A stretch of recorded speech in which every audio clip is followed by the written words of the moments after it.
Apprendre une langue étrangère, astuce numéro 40.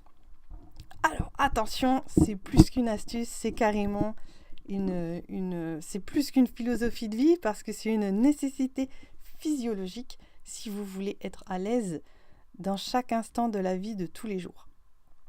Donc, ça va être quelque chose qui, pour certains, sont absolument, naturels et le font déjà, mais beaucoup d'entre nous ne le font pas.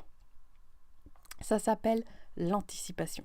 Pour prendre un exemple clair, dans la lecture, en fait, si vous lisez à voix haute, au moment où vous prononcez les mots à voix haute, votre regard, il est déjà 1, 2, 3 mots plus loin.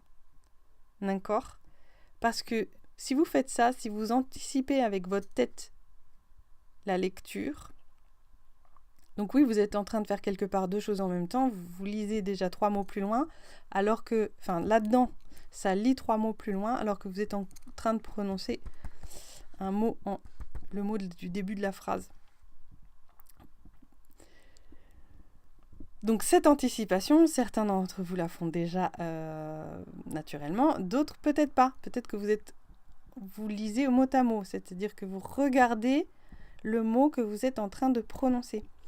Or, votre lecture, ça peut vous perturber un peu au début, faites-le avec le français déjà, ça peut vous perturber un peu au début, mais vous allez voir, on prend très vite l'habitude. Ça fluidifie énormément la lecture. Pourquoi ? C'est simple. Il y a un temps entre le moment où on veut faire quelque chose, le moment où le cerveau commande au corps de le faire, le moment où on le fait, le moment où ça se prononce. Et en plus, il y a encore un laps de temps avant quand ça arrive dans l'oreille, etc. Ça va très vite, c'est de l'ordre des millisecondes, sauf que ça peut faire une lecture fluide ou non. C'est la même chose en fait dans la vie de tous les jours, c'est-à-dire quand là par exemple, je le fais pas trop quand je parle, et ça s'entend. Ce n'est pas parfait, voilà, je perds mes mots, il y a des problèmes de structure sur l'ensemble de la vidéo, etc. Par contre, je suis beaucoup plus habituée à le faire dans mes gestes, bien que si je le faisais vraiment, je ne gesticulerais pas comme ça. En tout cas, je vais le faire dès qu'il y a un mouvement un tout petit peu délicat. C'est-à-dire, il y a un calcul de la globalité et on fait le geste en fonction. On est conscient du geste qu'on veut faire, on est conscient de l'espace dans lequel on est et on est dans l'anticipation de ce geste. C'est pareil pour les langues étrangères. Avec l'exemple de la lecture, c'est très simple à s'entraîner à le faire. Mais c'est pareil, par exemple, sur le logiciel d'apprentissage, il me sort la phrase, je dois la traduire. J'ai tendance à ne regarder que les 3 premiers mots, parce que j'arrive à capter en un seul bloc que 3 mots souvent. Alors qu'en fait, il faut d'abord que je me force à regarder toute la phrase. Je peux pas en général capter vraiment toute la phrase, mais en fait, le fait d'avoir vu toute la phrase va fluidifier ma traduction, évidemment, puisque une phrase, c'est un ensemble, c'est pas... Des fois, c'est vrai qu'on peut déjà traduire ça, ensuite je vais traduire ça, ensuite je vais traduire ça. Oui, mais la vie, c'est un ensemble, donc il faut être... En même temps qu'on est dans l'analyse, il faut être dans cet ensemble.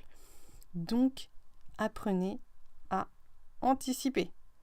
C'est être dans une écoute globale.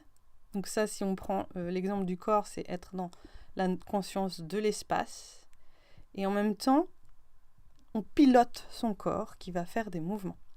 On pilote sa voix, on pilote son langage. Et anticipation, anticipation, anticipation. Par exemple, si vous avez déjà conduit une voiture, c'est l'exemple à merveille, quoi. C'est-à-dire, dans le virage, on tourne le volant un petit peu avant, c'est un peu avant que les roues fassent le mouvement. C'est très court, mais c'est hyper important, ce moment d'anticipation. Et on est dans un regard large, ce qui fait que si on voit quelqu'un qui fait n'importe quoi là-bas, on a le temps de réagir. Voilà. Encore une fois, s'il y a quelque chose de pas clair du tout, n'hésitez pas à me le dire. J'essaierai de refaire une vidéo beaucoup plus claire.